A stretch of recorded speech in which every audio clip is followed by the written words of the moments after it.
Hello friends, आपके air force x group के technical maths के 2 लाइव सेशन हो चुके हैं। अगर किसी स्टूडेंट ने वो नहीं देखे हैं तो फेबुलस एकेडमी के यूट्यूब चैनल पर उनको देख सकता है। आज दोस्तों लाइव सेशन 3 में आप लोगों को भी वही 25 क्वेश्चन टिप्स एंड ट्रिक्स के साथ मैं बताऊंगा टेक्निकल मैथ्स के। तो जितना हो सके आप इस लाइव सेशन को अपने फ्रेंड्स के साथ व्हाट्सएप ग्रुप्स में और आप फेसबुक में शेयर कर सकते हो, ताकि ज़्यादा से ज़्यादा बच्चे इस लाइव सेशन का फ़ायदा उठा सकें, ताकि आपकी जो ओपन रैली आ रही है और जो आपका नवंबर में जो मार्च वाला अटेम्प्ट नवंबर में शेड्यूल्ड था उसमें आपकी हेल्प हो सके। ठीक है दोस्तों, और अगर आपको फ्री लाइव टेस्ट देने हैं तो आप फेबुलस एकेडमी के ऐप को गूगल प्ले स्टोर से डाउनलोड कीजिए और वहाँ पे फ्री ऑफ कॉस्ट आप फ्री मॉक टेस्ट दे सकते हो, जो कि ऑल इंडिया लेवल के हैं। ओके फ्रेंड्स, तो स्टार्ट करते हैं। तो सबसे पहले आपको एक कॉम्प्लेक्स नंबर का क्वेश्चन दे रखा है और आप दोस्तों आंसर जो है वो कमेंट सेक्शन के अंदर रिप्लाई कीजिए। तो क्या है, यदि मोड ऑफ z किसी सम्मिश्र संख्या का आपको परिमाण दे रखा है और उसका कोणांक दे रखा है, आंसर आ गया होगा मेरे ख्याल से। तो उस सम्मिश्र संख्या को कार्तीय रूप में कैसे लिखते हैं ना, देखिए। तो z बराबर लिखा जाता है r cos theta plus iota sine theta, जहां पर r तो क्या है सम्मिश्र संख्या का परिमाण और थीटा क्या है उसका आर्ग्यूमेंट, दोनों दे रखे हैं। तो यहां पे लगा दीजिए। तो यहां से तो अपना आंसर क्या आ जाएगा, r की वैल्यू मोड z बराबर 4, तो ये आ गया कोस 5 pi by 6 plus iota sine 5 pi by 6, ये लीजिए। अब वैल्यू पुट कर दीजिए तो ये आ जाएगा। इसकी वैल्यू जो है कोस 5 बाई 6 को क्या लिख सकते हैं, कोस 2 पाई माइनस पाई बाई, यहां से कितना लिख सकते हैं, ये हो गया 150 डिग्री है ना, इसको लिख सकते हैं पाई माइनस पाई बाई 6 और आयोटा साइन इसको भी लिख सकते हैं पाई माइनस पाई बाई 6। देखिए होगा ये तो आएगा 4, ये आएगा माइनस का कोस पाई बाई 6 और ये आएगा iota sine pi by 6। Value put कर दीजिए तो कितना आ गया 4, ये आ गया माइनस का अंडरूट 3/2 और ये आ गया 1/2, अंदर मल्टीप्लाई किया तो 2 अंडरूट 3 माइनस का, फिर ये आ गया 2 आयोटा, कौन सा आ रहा आपका -2 अंडरूट 3 प्लस 2 आयोटा। आपका सी ऑप्शन यहाँ पे फ्रेंड्स क्या है, करेक्ट है। क्लियर है। चलिए नेक्स्ट क्वेश्चन में मूव करते हैं। नेक्स्ट क्वेश्चन आपको एक इसका गुणोत्तर माध्य ज्ञात करना है ना। 3 गुणा 3 का स्क्वायर 3 की घात 3 3 की घात n का, इसका क्या ज्ञात करना दोस्तों, गुणोत्तर माध्य। तो दोस्तों मैं आपको इसका जो है गुणोत्तर माध्य ज्ञात करने का जो ट्रिक है वो बता देता हूं। अगर दो संख्याएं a b के मध्य या a b दो संख्याओं का अगर गुणोत्तर माध्य चाहिए, ए बी का गुणोत्तर माध्य चाहिए, तो दोनों को गुणा करो और पावर कर दो 1/2। अगर आपको 3 संख्याओं का गुणोत्तर माध्य चाहिए तो आप तीनों को क्या करो, गुणा, और 3 संख्याएं तो पावर कर दो 1/3। ऐसे ही अगर आपको 4 संख्याओं का जीएम यानी कि गुणोत्तर माध्य चाहिए तो चारों को क्या करो, गुणा करो, और 4 है तो 1/4 कर दो। ऐसे ही अगर आपको n संख्याओं का, कितनों का, n का गुणोत्तर माध्य चाहिए तो आप क्या करो, सभी को क्या कर दो, गुणा कर दो और पावर क्या कर दो 1/n। ठीक है, तो ऐसे कुछ क्वेश्चन है ये। तो इसका जीएम चाहिए तो क्या करो, 3 गुणा 3 का स्क्वायर गुणा 3 की घात 3 गुणा 1.5 3 की घात n, इन सभी का गुणा किया और n पद तो पावर क्या कर दी 1/n। अब दोस्तों आपको पता होगा कि अगर आधार समान है तो घातें जुड़ जाएगी, तो आगे 1 + 2 + 3 1.5 कितनी आ जाएगी, n, पावर आ गई n। तो अब यहां से एक चीज और आ गई दोस्तों, n प्राकृत संख्याओं का योग 1 + 2 + 3 1.5 n, ये होता है n + 1/2। तो ये लगाओगे तो आ गया 3 की घात n + 1/2 और पूरे की पावर है 1/n। पावर गुणा देती तो n कट जाएगा तो ये आएगा 3 की घात n + 1/2। आपका क्या आ गया आंसर, बी ऑप्शन आपका यहाँ पर क्या हो गया, करेक्ट हो गया। ठीक है। नेक्स्ट है, यदि a और b के बीच हरात्मक माध्य h है तो इसका मान ज्ञात करना है। अब दोस्तों इस क्वेश्चन को आप अगर मान के करोगे तो बहुत आसान हो जाएगा। क्या कर ले, मान के कर लेते हैं इसको। तो मैं क्या कर रहा हूं, हरात्मक माध्य, पहले तो हरात्मक माध्य कैसे ज्ञात करते हैं, ए बी के बीच में एक हरात्मक माध्य, तो ये H होता है 2AB upon A plus B, ये हरात्मक माध्य ज्ञात करते हैं। ठीक है, अब दो संख्या मान के कर लो इसको। मैंने मान लिया 1/2 और 1/4, इनका हरात्मक माध्य ज्ञात करूंगा, या आप कुछ भी मान लो, 2 मान लो, ये लीजिए, कोई दिक्कत नहीं आएगी इसमें। आप 2 और 4 मान लिया, ए का मान ले लिया 2, बी का मान ले लिया 4, तो हरात्मक माध्य कितना आएगा, 2 गुणा 4/2 प्लस 4, तो 4 दूनी 8, 8 दूनी 16/6, मतलब 8/3 आया H का मान। अब यहाँ पे रख दीजिए, जो यहाँ पे आएगा वही आंसर हो जाएगा। तो इसमें H plus A upon H minus A और H plus B upon H minus B रखा वैल्यू यहाँ, तो वैल्यू पुट करोगे तो क्या बनेगा, H की वैल्यू 8/3, A की वैल्यू 2, H की वैल्यू 8/3, A की वैल्यू 2, ये 8/3 और ये 4, ये 8/3 और ये -4, ये लीजिए सोल्व कर लीजिए। तो 3 दूनी 6, 8 6 14/3, ये 3 दूनी 6, तो ये आ गया 2/3, ये पहला पार्ट आ गया। ये 4 3 12 और 8 20/3 और 4 3 12, तो ये आ गया -4/3, ये लीजिए। तो 3 से 3 कट गया, 3 से 3 कट गया, 14/2 कितना आ गया 7 और 20/-4 तो आ गया 5, तो कितना आएगा 2, और 2 जो इसमें आ रहा है, देखो इसमें तो रखोगे तो 2 + 4 6 हो जाएगा, तो ये तो रिजेक्ट हो गया, तो 2 किस में आ रहा है, बी ऑप्शन में आपका आ रहा है। क्लियर है, चलिए आगे चलते हैं। यदि किसी त्रिभुज के आपको शीर्ष दे रखे हैं PQR हो, तो त्रिभुज का लंब केंद्र और परिकेंद्र के मध्य की दूरी।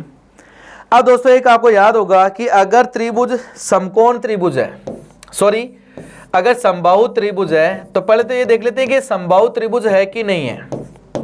ऐसे क्वेश्चनों में आप ये जरूर चेक लिया करो कि समबाहु है कि समकोण त्रिभुज है, तभी ये चीजें बहुत आसान होती है। तो इनके बीच की दूरी ज्ञात की, तो 3 - 0, ये PQ दूरी कितनी है, 3 - 0, ये तो 3 ही आएगी।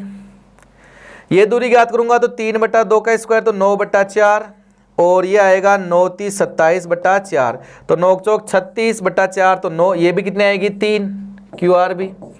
और ये ज्ञात करोगे तो ये कितने आएगी 3 - 3/2, 3 - 3/2, तो 6 - 3, तो ये आएगी 3/2, ये सेम ही आएगी, ये भी कितने आएगी 3 आएगी। ठीक है, तो ये कौन सा हो गया, PQ, QR और PR, ये तीनों बराबर है, तो कौन सा त्रिभुज है, समबाहु त्रिभुज। और दोस्तों आप समबाहु त्रिभुज के लिए ट्रिक बता देता हूं कि समबाहु त्रिभुज का केंद्रक, अंतः केंद्र, परिकेंद्र, लंब केंद्र एक ही पॉइंट होता है। समबाहु त्रिभुज का केंद्रक, अंतः केंद्र, लंब केंद्र व परिकेंद्र एक ही बिंदु पर स्थित होते हैं। इसका मतलब ये लंब केंद्र और परिकेंद्र क्या हो गए, एक ही जगह पे हो गए, एक ही जगह पे हो गए, तो उनके बीच की दूरी कितनी आ गई, 0 हो गई। ठीक है, आगे देखिए, यदि किसी रेखा द्वारा धनात्मक x अक्ष के साथ बनाया गया कोण जो है वो कितना है, 120 डिग्री। ठीक है, और रेखा की मूल बिंदु से, अच्छा धनात्मक x अक्ष का कोण बनाया 120, तो ऐसे बनेगा। अच्छा थोड़ा सा बड़ा बना देते हैं इसको।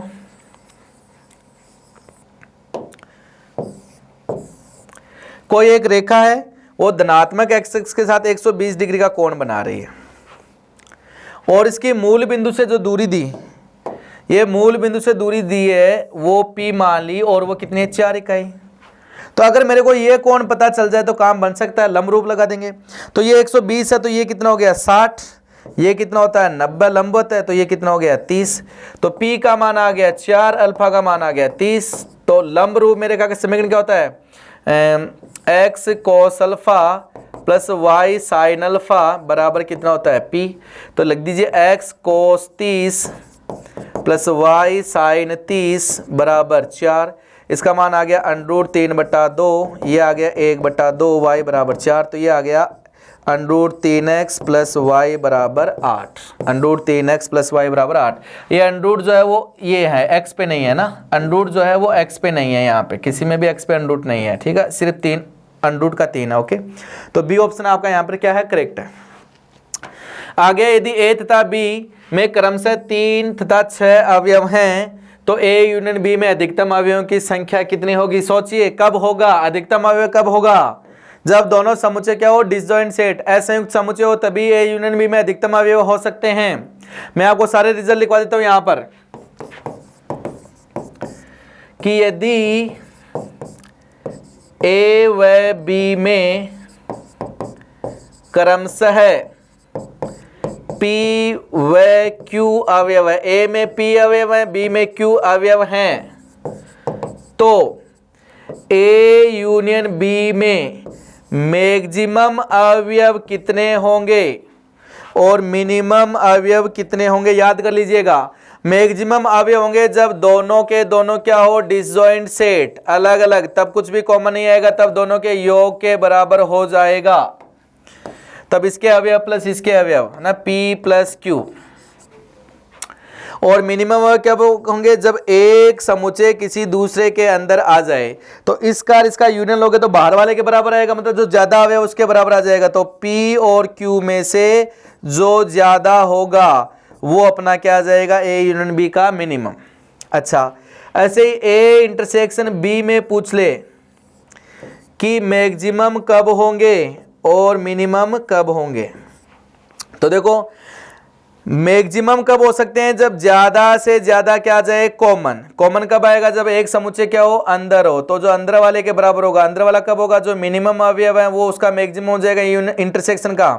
और मिनिमम कब हो सकते हैं, जब एक दूसरे के बाहर हो, तब कुछ भी कॉमन नहीं आएगा, तो मैक्सिमम अवयव मिनिमम अवयव ए इंटरसेक्शन बी में क्या होंगे, 0।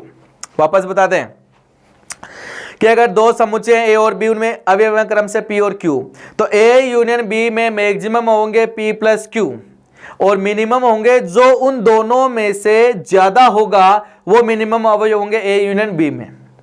और इंटरसेक्शन में जब इसका मैक्सिमम होता है तो इंटरसेक्शन में क्या होता है, मिनिमम। तो मिनिमम अवयव जब दोनों बाहर होंगे तो मिनिमम अवयव क्या होंगे, 0।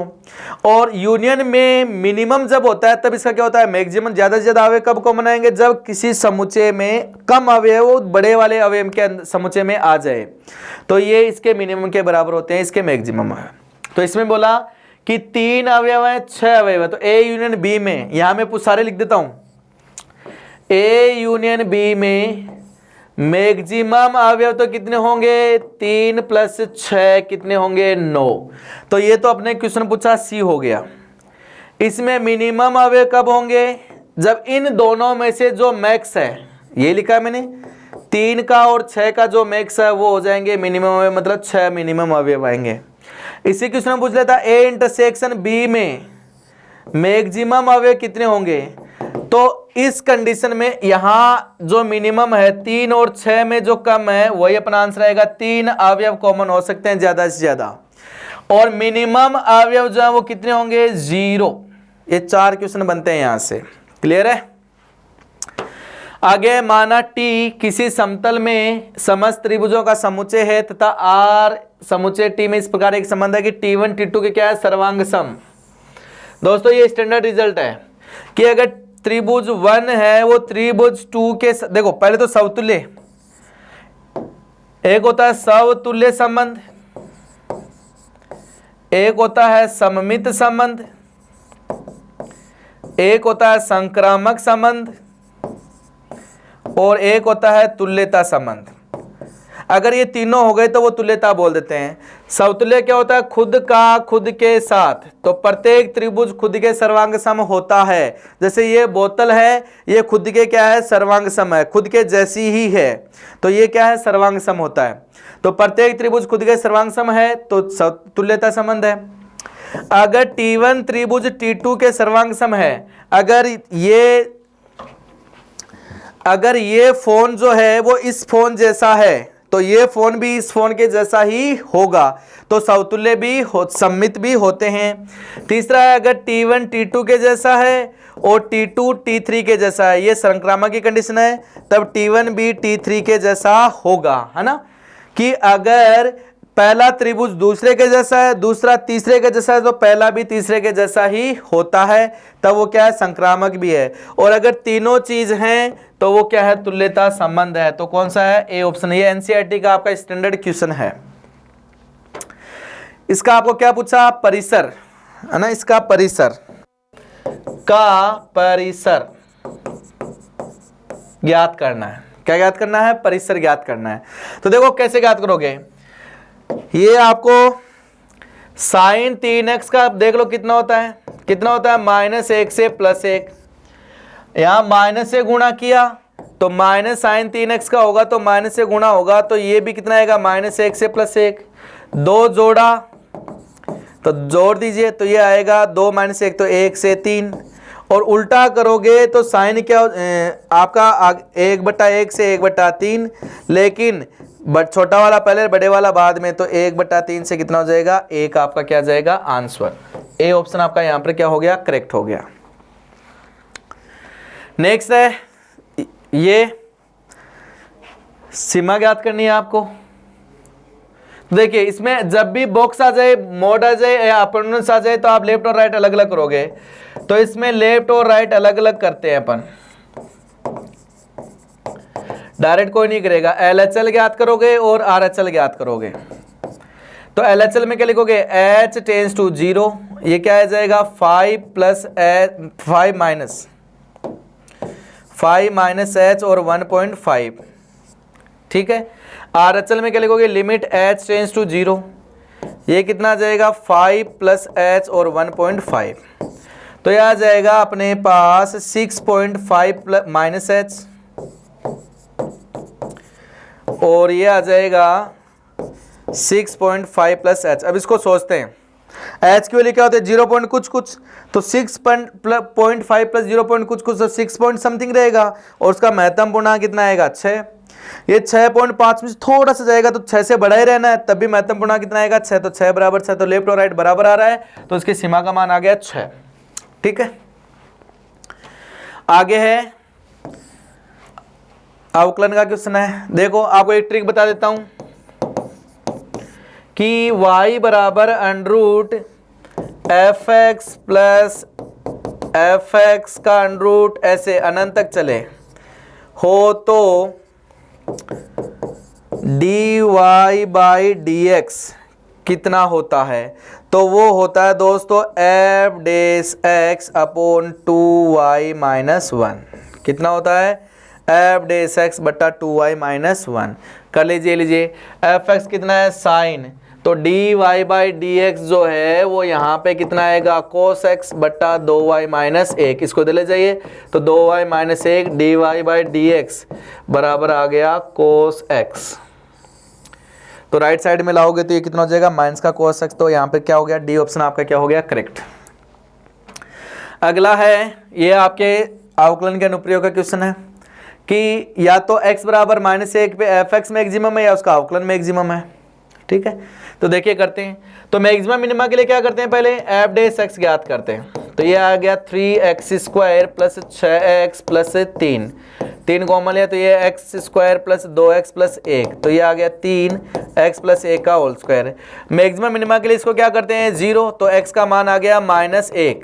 तो दोस्तों या तो -1 पे fx मैक्सिमम हो सकता है या मिनिमम हो सकता है या कुछ भी नहीं। तो इसके लिए f" ज्ञात करते हैं। तो f" ज्ञात किया तो कितना आ गया, 6x + 6, -1 पे क्या हो रहा है, 0। अगर f" पॉजिटिव आता तो मिनिमम होता और नेगेटिव आता तो मैक्सिमम होता। यहाँ 0 आ गया तो इसका मतलब ये मैक्सिमम मिनिमम नहीं है। तो आगे एक क्वेश्चन और बन गया, f' मैक्सिमम मिनिमम हो सकता है। तो अब f' से स्टार्ट कर देते हैं। तो f' को मान लिया g, तो f' कितना आया था अपने पास, 3x² + 6x + 3। अब इसका मैक्सिमा करने के लिए एक नया फलन बन गया, तो इसके लिए वही डेरिवेटिव कीजिए। तो कितना आएगा, 6x + 6, तो x बराबर 0 करोगे तो x का मान कितना आएगा, -1। अब इसके मैक्सिमा मिनिमा के लिए क्या करोगे, डबल डैश। तो दोस्तों ये आ गया 6 जो कि क्या है ग्रेटर देन 0। इसका मतलब क्या हुआ, x बराबर -1 पर क्या मिलेगा, मिनिमा। क्या मिलेगा, मिनिमा। तो F dash x has minima या मिनिमम वैल्यू। ओके, आगे है, ये आपके हाइट एंड डिस्टेंस का क्वेश्चन है। दो मीनारों के बीच की दूरी 60 मीटर है। दो मीनार हैं दोस्तों, ये एक मीनार आ गई, एक दूसरी मीनार आ गई, इनके बीच की दूरी कितनी है, 60 मीटर। तथा प्रथम मीनार के शीर्ष से, ये प्रथम मीनार के शीर्ष से दूसरी मीनार के शीर्ष का अवनमन कोण, ये अवनमन कोण कितना है, 30 डिग्री। तो यहां से मिलाओगे तो ये भी कितना होगा, 30 डिग्री, और ये कितना है, 60, ये बराबर है। यदि दूसरी मीनार की ऊंचाई, इस मीनार की ऊंचाई कितनी है, 150 मीटर हो, तो पहली मीनार की ऊंचाई ज्ञात कीजिए। तो देखो मैं इस त्रिभुज में देख रहा हूं, इस त्रिभुज में इसको इतने को h मान लिया, तो 150 में से ये h जाएगा तो इसकी हाइट बचेगी नहीं, किसी बचेगी। अब ये है लंब, ये है आधार, तो लंब और आधार में किस में आता है, टेन में, तो ये आ गया टेन 30। टेन 30 होता है 1/√3। तो यहाँ से h का मान जो है वो आ गया 60/√3, यानी कि 60 को लिख दिया 20 × 3, तो ये आ गया 20/√3। तो इसकी हाइट कितनी आ गई, 150 - 20/√3, ये आपका हाइट आ गई। सी ऑप्शन आपका करेक्ट है। चलिए आगे चलते हैं। यदि रेखा अति परवलय का अभिलंब है तो स्पर्श बिंदु ज्ञात कीजिए। याद रख लेना दोस्तों, मैं बता रहा हूं इसका फॉन्ट क्या होता है, कि अगर अभिलंब दे रखा है y बराबर mx + c, या अभिलंब की ढाल दे रखी है, तो आपका जो स्पर्श बिंदु है वो होता है a² / a² - b² m², और ये प्लस माइनस, फिर होता है प्लस माइनस, ये होता है b² m / a² - b² - m², ये होता है विलंब वाला बिंदु या स्पर्श बिंदु। यहाँ रख के सोल्व कर लीजिए, आपका आंसर आ जाएगा। तो देखो यहाँ से बट्टा 1 किया, तो देखो m की वैल्यू कितनी आ रही है, -1, m बराबर आ गया -1, a² आ गया 4, b² आ गया 1, रख दीजिए, लीजिए। तो यहाँ रखा तो प्लस माइनस a² आ गया 4 / a² आ गया 4, b² कितना आ गया 1, -1 का स्क्वायर 1, ये प्लस माइनस b² रखा तो b² कितना आ गया 1, इसकी वैल्यू आ गई -1, और ये नीचे तो सेम आएगा 4 × a × 1, और प्लस माइनस रख दीजिए, ये आ गया 4/√3, कितना आ गया दोस्तों, 4/√3, ये आ गया प्लस माइनस, और ये आ गया माइनस प्लस 1/√3, ये आपका क्या आएगा, आंसर। ठीक है, तो यहाँ पे कौन सा हो गया, नोट आपका क्या हो गया, करेक्ट आंसर। ठीक है, चलिए आगे चलते हैं। उस दीर्घवृत्त का समीकरण ज्ञात कीजिए जिसकी नाभियां आपको दे रखी है। क्या दे रखी है, नाभियां। तो नाभियां दे रखी है, तो नाभियां एक्स अक्ष पे है, ये है 2,0 और ये है -2,0, तो ये बन गया दीर्घवृत्त। और नाभिलंब की लंबाई, नाभिलंब की लंबाई कितनी होती है, 2b² वो कितनी है, 6, तो ये कट गया 3, तो यहाँ b² बराबर आ गया 3a। ठीक है, तो अपने को a और b मिलेगा तभी बनेगा काम। तो अपने को एक रिजल्ट और पता है, ये क्या होता है, AE बराबर कितना है, 2, तो E बराबर आ गया 2/a। अपने को रिजल्ट पता है कि b² बराबर होता है a² कोष्टक 1 - e², तो b² की जगह रख दिया 3a, ये आ गया a², और ये की जगह रख दिया 1 - 2/a, तो ये आ गया 4/a², तो ये आ गया 3a, ये आ गया a², ये आ गया a² - 4/a², ये कट गया, तो ये आ गया a² - 3a - 4 बराबर 0। टुकड़े कर लो, a² - 4a + a - 4 बराबर आ गया 0, तो a - 4, 1 कॉमन लिया तो a - 4, तो a की वैल्यू आ गई 4, -1, माइनस संभव नहीं है, तो a की वैल्यू आ गई 4, a की वैल्यू 4 आ गई, तो यहाँ से b² की वैल्यू आ गई 12, ये रख दीजिए, लीजिए। समीकरण क्या आएगा, x² + a² + y² + b² बराबर 1, तो ये आ गया x² + 16 y² + 12 बराबर 1, आपका क्या आ गया, आंसर। ठीक है, आगे उस परवलय का समीकरण ज्ञात कीजिए जिसके नाभि दे रखी है और नियता दे रखी है। दोस्तों कोई भी कॉनिक सेक्शन हो, जब आपको नियता दे दी जाए ax plus B Y plus C बराबर 0 और नाभि दे दी जाए x1 y1, ठीक है, तो उसका समीकरण क्या होता है। अब परवलय के केस में ई का मान 1 होता है तो जनरल समीकरण होता है x माइनस x1 का whole square y minus y1 का होल स्क्वायर बराबर ax plus B Y plus C का होल स्क्वायर बट्टा A square plus B square और यहाँ तक ए स्क्वायर। कोई भी कॉनिक सेक्शन हो, जब नियता और नाभि दी जाए तो यही समीकरण होता है, चाहे परवलय दीर्घवृत्त या अति परवलय हो। परवलय के लिए ई का मान कितना होता है 1, तो सीधा का सीधा ये हट जाएगा, तो ये लिख दीजिए x प्लस ए का होल स्क्वायर हो गया, y माइनस ए का होल स्क्वायर हो गया और रेखा का समीकरण कितना है x माइनस वाई प्लस 3 का होल स्क्वायर बट्टा 1 का स्क्वायर प्लस 1 का स्क्वायर, तो 2 आ जाएगा। ये लीजिए सोल्व कर लीजिए।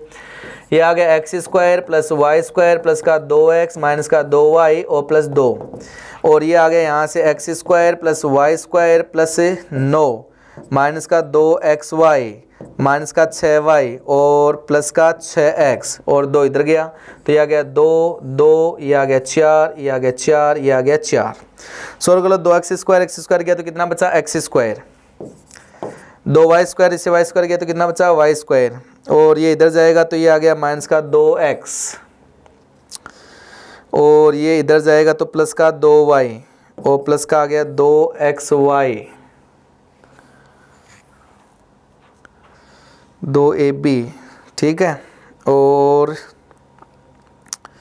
ये इधर गया तो बचा माइनस का 5 बराबर 0। यार का x square plus y square minus का 2x, यार x square plus y square, एक मिनट देखते हैं इसको कहीं मिस्टेक तो नहीं हो गई।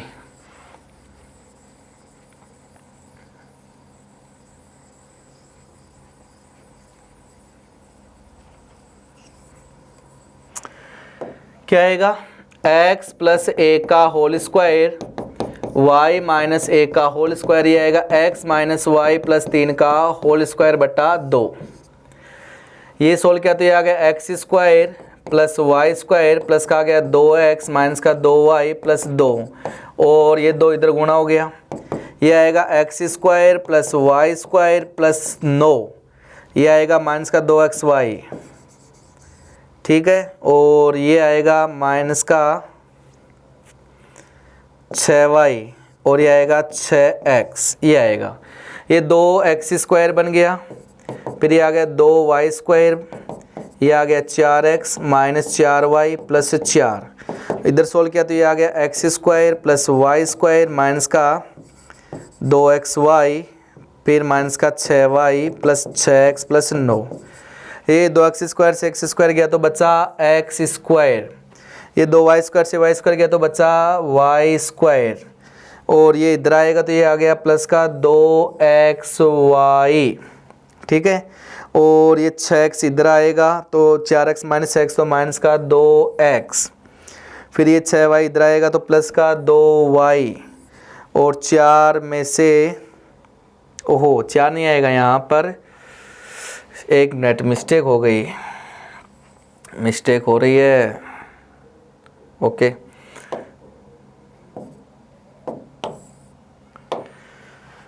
दो एक्स स्क्वायर आ गया 2y स्क्वायर आ गया, ये ओके, ये तो सही है, तो ये आ गया x square plus y square फिर आएगा प्लस का 2xy, ठीक है, और फिर ये आ गया माइनस का 2x, ठीक है सही है, फिर आ गया प्लस का 2y और माइनस 5 बराबर 0, ये आएगा। यहाँ ऐसा कुछ भी नहीं है तो क्या आ गया डी ऑप्शन आ गया, नोट आ गया। करना ऐसे आप कैलकुलेशन देख लेना एक बार, ठीक है। चलिए आगे चलते हैं। आगे है वर्त के बिंदु 3,4 पर स्पर्शरेखा का समीकरण क्या होगा, t बराबर 0, एक्स स्क्वायर की जगह क्या रखते हैं x गुणा x1, y स्क्वायर की जगह रखा y गुणा y1, x की जगह रखा x प्लस x1 बाई 2 और y की जगह रखा y प्लस y1 बाई 2। याद रख लेना ट्रिक, चाहे परवलय हो, चाहे वर्त हो, चाहे दीर्घवृत्त हो, चाहे अति परवलय, स्पर्शरेखा का समीकरण आ जाएगा। तो ये आ गया 3x, y स्क्वायर की जगह ये 4y, ये आ गया 2x प्लस 3 बटा 2, ये आ गया 2 y प्लस 4/2 और -11 बराबर 0। ये कट गया, ये कट गया, तो ये आ गया 3x plus 4y minus x minus 3 minus y minus 4 minus 11 बराबर 0। तो ये आ गया 2x प्लस का 3y और 4 3 7 और -11, तो ये आ गया 18। सही तो क्या है ना? कितना आ रहा है? 3 4, तो ये आ गया -3, ये आ गया -4 और -11, तो -11 4 -15 -18 बराबर 0। ये आपका आएगा 2x प्लस 3y -18 बराबर 0। कौन सा आ जाएगा? नोट। ठीक है। आगे k के किस मान के लिए समीकरण एक जोड़ी सरल रेखाओं को व्यक्त करेगा। अगर कोई भी समीकरण है ax² plus 2hxy plus by² plus 2gx plus 2fy plus c बराबर 0, इससे कंपेयर करोगे तो a का मान आ गया 2, 2h का मान आ गया 3, तो h का मान आ गया 3/2, b का मान आ गया 1, 2gx, 2g का मान 11, तो g का मान आ गया 11/2, 2fi का मान आ गया 6, तो y का f का मान आ गया 3 और c की जगह क्या है? k। अगर ये रेखा युग्म को प्रदर्शित करता है तो डेल्टा जो है वो होता है abc plus 2fgh minus af² minus bg² और माइनस का ch², ये 0 होना चाहिए। और यहाँ पर ये सारी वैल्यू पुट करोगे तो यहाँ पर k का मान निकल के आएगा दोस्तों 5, सी ऑप्शन आएगा। यहाँ पे कैलकुलेशन करके देख लेना आप लोग। ठीक है।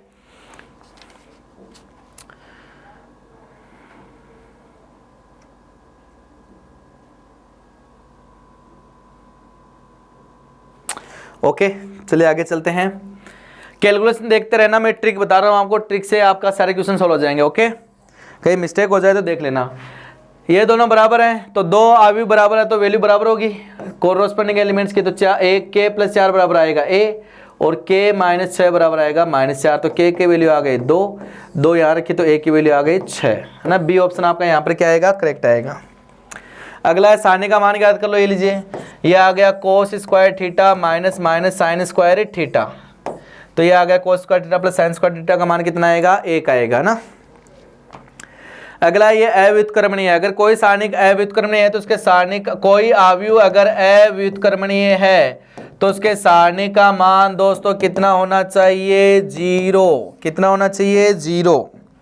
अब सारणी का मान ज्ञात करने के लिए पहले दोनों पंक्तियां लिख दो और गुणा करवा दो। ये लीजिए, इनको गुणा कराओगे तो ये आएगा -10 माइनस 5x, ये आएगा 6x और ये आएगा 4। इधर गुणा कराया तो ये आ गया -4x, ये आ गया 2 दूनी 4 प्लस 2x और ये आ गया -15। तो ये सोल्व करोगे तो ये आएगा -2x और -11 और ये आ गया x -6। घटा दो, इसमें से ये घटाओगे तो x -6 में से ये घटाओगे बराबर 0 कर दिया तो ये आ गया x -6 प्लस का 2x प्लस का 11 बराबर 0, तो ये आ गया 3x प्लस 5 बराबर 0। कहीं मिस्टेक हो रही है क्या? देख लीजिए एक बार।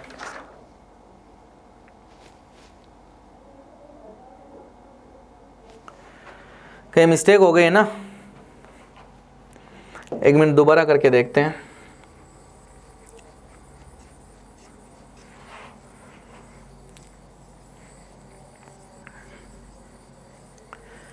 अगर ये अव्युत्क्रमणीय है तो इसके सारणी का मान कितना आएगा? 0। 2 प्लस x 3 4 1 -1 2 x 1 -5। इसको सोल्व कर लो, सीधा प्रसार कर दो। ये लीजिए 2 प्लस x बराबर 0 करना है तो प्रसार करोगे तो ये गया -1 2 1 -5 आया, फिर -3 तो ये गया 1 2 x -5 आया, फिर 4 x 1 आया ना बराबर 0। इसको सोल्व कीजिए तो ये आ गया 5 माइनस, ये आ गया 5 -2 तो 3, तो ये आ गया 3 गुणा 2 प्लस x, फिर ये आ गया -5 -2x और ये आ गया 4 प्लस x बराबर 0, तो ये आ गया 6 प्लस 3x, ये आ गया प्लस का 15 और प्लस का 6x और ये आ गया 4 प्लस 4x बराबर 0। तो 6 4 10 सर 3 13 है ना, और 15 और 6 21 और 4 25 बराबर 0। तो दोस्तों x का मान आएगा -25/13। कैलकुलेशन मिस्टेक देखते रहना ना, -25/13। पीछे भी अगर कहीं कैलकुलेशन मिस्टेक हो गए तो आप करेक्ट कर लेना उसको, ठीक है। आगे ये आपके परम्यूटेशन और कॉम्बिनेशन क्वेश्चन है, इसको ब्रेक कर दो। 1/9 फैक्टोरियल है, 10 को तोड़ोगे तो कितना आएगा 10 × 9 फैक्टोरियल, और 11 को तोड़ोगे तो कितना आएगा 11 × 10 × 9 फैक्टोरियल। 9 फैक्टोरियल कट जाएगा तो ये आएगा 1, ये आएगा 1/10, ये आएगा 110, ये इधर आ गया 11/10 बराबर x बट्टा, ये लीजिए ये कट गया, तो x का मान दोस्तों कितना आ गया 121। बी ऑप्शन आपका यहाँ पर क्या है, करेक्ट है। आगे ये भी पीएनसी का क्वेश्चन है, याद रख लेना दोस्तों ट्रिक कि यदि NCX बराबर क्या है NCY, तो या तो x और y क्या है बराबर, और या x + y का योग कितना है n के बराबर। तो अगर ये दोनों बराबर लेके कंडीशन सोल्व करें तो 3r - 2 बराबर आएगा 2r + 1, तो ये आ गया r बराबर 3, तो 3 भी सही है। और अगर इनका योग n के बराबर करें 49 के बराबर कर दो, तो यह आएगा 5r - 1 बराबर 49, तो 5r बराबर आएगा 50, तो r का मान आ गया 10। मतलब r की वैल्यू 10 भी संभव है और 3 भी संभव है, करेक्ट है। आगे है द्विपद प्रसरण में x रहित पद ज्ञात कीजिए। दोस्तों इसका ट्रिक भी बता देता हूं कि a x की घात अल्फा प्लस b/x की घात बीटा की घात n में x रहित पद, कौन सा रहित पद, x रहित पद ज्ञात करना, तो उसका r का मान होता है n अल्फा प्लस बीटा। तो यहां से देखो इसको पहले लिख दो माइनस कॉमन लेके, तो √x और ये लीजिए है ना, माइनस की पावर 10 हो जाएगा प्लस हो जाएगा, तो ये हो गया n, r ज्ञात कर रहा हूं तो n गुणा अल्फा 1/2 आ गया अपॉन अल्फा प्लस बीटा कितना है 2, तो ये आ गया 5, ये आ 2 2 4 प्लस 1 5/2, ये कट गया, तो r का मान दोस्तों कितना आया 2। अब r का मान 2 रखो तो t 2 + 1 पद आ जाएगा, तो क्या आएगा NCR, तो 10c2, और पहला पद ये आया, इसका गुणांक है 1, 1 की घात 10 - 2 कर दो, और -2 की घात कितनी कर दो 8, सॉरी 2 आएगी इसमें, तो ये आएगी 1 की घात 8, तो 10c2, 10 को 16 किया 10 × 9/2, और 2 की घात 2 किया तो कितना आ गया 4, ये कट गया, तो कितना आ गया दोस्तों 90। आपका सी ऑप्शन यहाँ पर करेक्ट हो जाएगा। आगे है ये बाइनरी के क्वेश्चन है, कई बार पूछ लिए गए हैं इसलिए मैंने आपको यहाँ पे करवा रहा हूँ, ठीक है। ये कौन सा है, बाइनरी में है, और बाइनरी को आपको किस में बदलना है, डेसिमल में, दशमलव में। तो कैसे बदलते हैं बाइनरी को डेसिमल में, कैसे बदलते हैं ना, बाइनरी याद रख लेना टू डेसिमल कैसे कन्वर्ट करते हैं। तो आप जो बाइनरी में लिखा हुआ है वो ऐसा कैसे लिख दो 1 1 0 1 1 0 1, एक ये संख्या है।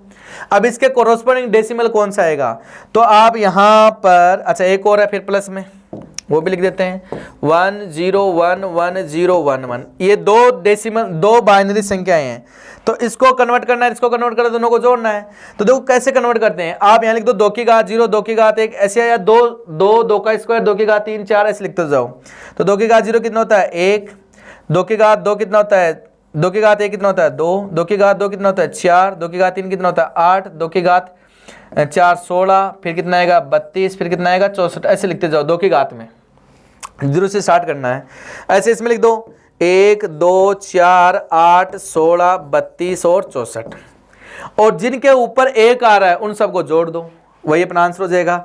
तो ये 1 वाला जुड़ जाएगा, इधर 4, 1 के नीचे 4 आ रहा है, 4 वाला जुड़ गया, ये 8 जुड़ गया, ये 32 जुड़ गया, और ये कितना जुड़ गया 64 जुड़ गया। इसका डेसिमल नंबर ये होगा, तो कितना हो गया 64 2 66, और 66 3 96, 96 4 100, और ये आगे 109, मतलब 109 का बाइनरी ये है। इसको 16 किया तो ये आ गया 1 + 2 + 8 + 16 + 64, तो 64, ये कितना है यहाँ पे 16 है ना, तो 64 और 6 70 और 80, 80 और 10 आपका हो गया 90 और ये आ गया 91। इनको जोड़ोगे तो कितना आएगा 2, ये 9 और 1 10, ये आएगा 200। कौन सा डेसिमल में ये किसकी वैल्यू है 200 की वैल्यू है। अब इसको उल्टा कैसे कन्वर्ट करना है उसका भी एक क्वेश्चन है कि 198 को बाइनरी पद्धति में बदलिए। तो बाइनरी में बदलना है कैसे, डेसिमल टू बाइनरी कैसे बदलते हैं। तो आप 2 का भाग देते जाओ, 198 में 2 का भाग दो, तो 2 का भाग दिया तो कितना बचा यहां से 99, और 99 बार पूरा भाग चला गया तो जो आपका शेषफल बचे तो कितना बचा शेषफल 0, यहां लिख दो। फिर आप फिर से इसमें 2 का भाग दे दो, ठीक है। तो कितनी बार जाएगा, यहां जाएगा 49 बार, ठीक है 49 बार। तो 49 बार दोगे तो कितनी बार जाएगा आपका 98 तक जाएगा। तो शेषफल कितना बचा 1, वो शेषफल को आप लिख दो इधर। फिर इसमें 2 का भाग फिर से दीजिए तो कितना जाएगा 24 दूना 48, 24 शेषफल 1 बचा तो 1 को इधर लिख दीजिए, इधर शेषफल। फिर वापस 2 का भाग दीजिए तो कितने गया 12 बार, शेषफल पर कितना बचा 0, यहां लिख दीजिए। फिर 2 का भाग दीजिए 6 बार गया तो शेषफल कितना बचा 0, इधर रख दीजिए। फिर 2 का भाग दिया कितने बार गया 3 बार, शेषफल इधर लिख दीजिए। फिर 2 का भाग दिया कितने बार गया 1 बार, ठीक है। 2 का भाग दिया तो 2 एकम 2, तो शेषफल कितना बचा 1। इतना करना है। अब आपको क्या करना है, इधर से लिखते जाओ। तो यहाँ पहले आया 1, फिर आया 1, फिर 0 0 0 1 1 0, ये क्या आ गया 198 का बाइनरी, ठीक है। तो दोस्तों ये था आपका सेशन, लाइव सेशन 3। तो दोस्तों अगर आपको फ्री मॉक टेस्ट देना है तो आप फेबुलस एकेडमी के ऐप पे दे सकते हो, और अपने यूट्यूब चैनल को भी सब्सक्राइब कर लीजिए और बेल आइकन को दबा लीजिए ताकि आपको नोटिफिकेशन मिलता रहे, और आई होप कि आप अच्छे से स्टडी कर रहे हो, ठीक है। और दोस्तों अगर कहीं कैलकुलेशन मिस्टेक हो जाती है तो आप उसको करेक्ट कर लीजिए, ठीक है।